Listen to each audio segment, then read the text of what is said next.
बात करने जा रहे हैं देश के अलग अलग राज्यों में, स्पेशली महाराष्ट्र की अगर बात करें आवारा कुत्तों के सितम की। महाराष्ट्र में आवारा कुत्तों का आतंक लोगों को हर दिन, लोगों के मन में यह खौफ बढ़ा रहा है। इस साल स्ट्रीट डॉग्स ने महाराष्ट्र में अब तक करीब 5 लाख लोगों को, यह संख्या कम नहीं है, 5 लाख लोगों को शिकार बनाया है। महाराष्ट्र आवारा कुत्तों की वजह से पुणे, ठाणे, वसई, विरार, जालना और सोलापुर सबसे ज्यादा प्रभावित है। तो अपराधियों को छोड़ कल्याण पुलिस अब आवारा कुत्तों को ढूंढ रही है। गली गली में कुत्तों की तलाश की जा रही है, सर्च ऑपरेशन चल रहा है, हर चौक की निगरानी हो रही है, पुलिस की टीम पूरे इलाके में तलाशी अभियान चला रही है। जरा सोचिए कि कल्याण में आवारा कुत्तों ने 24 घंटे में 163 लोगों को अपना शिकार बनाया। आवारा कुत्तों ने कई राहगीरों पर हमले किए तो कई बाइक सवारों पर अटैक किया। ऑटो रिक्शा में सवार लोगों पर भी कुत्तों का झुंड झपटने लगा है। अब इन आवारा कुत्तों पर शिकंजा कसने के लिए पुलिस की टीमें दबिश डाल रही हैं। पुलिस के लिए अब अपराधियों से ज्यादा कुत्तों की तलाश पहली प्राथमिकता बन गई है। अपराधी छोड़ पुलिस कुत्ता तलाश रही है। आवारा कुत्तों से बचाओ।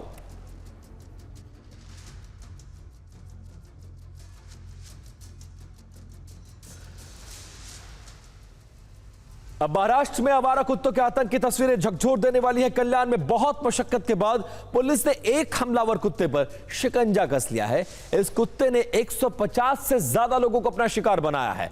कल्याण में पुलिस की 20 टीमें अपराधी छोड़कर बीते कई दिनों से स्ट्रीट डॉग्स की तलाश कर रही हैं। वहीं महाराष्ट्र के पिंपरी चिंचवड़ में 4 साल की मासूम पर 7 कुत्तों के झुंड ने हमला कर दिया। 4 साल की बच्ची घर के बाहर खेलने गई थी, तभी कुत्तों के झुंड ने इस बच्ची को घेर लिया।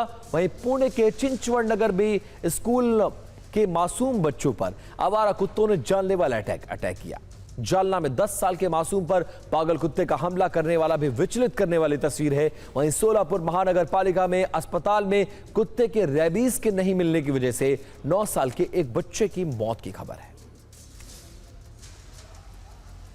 अब इन आवारा कुत्तों का आतंक लोगों को हर दिन खौफ से भर दे रहा है। पिछले 5 सालों में ये स्ट्रीट डॉग्स महाराष्ट्र में 25 लोगों को अपना शिकार बना चुके हैं। इसलिए सवाल यह है कि महाराष्ट्र में खूंखार कुत्तों से कौन बचाएगा। कुछ आंकड़े हैं जो आपको जानना बहुत जरूरी है।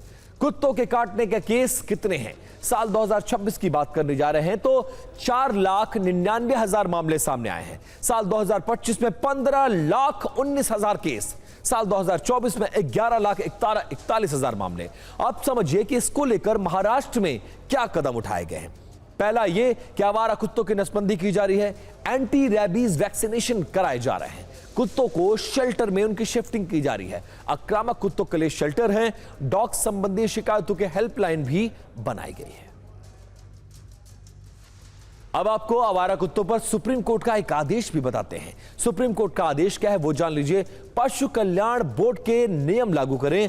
हर जिले में एनिमल बर्थ कंट्रोल सेंटर होना चाहिए। एंटी रेबीज दवाओं की पर्याप्त स्टॉक होना चाहिए। आवारा कुत्तों की जो नसबंदी है उसका वैक्सीनेशन पर्याप्त मात्रा में होना चाहिए।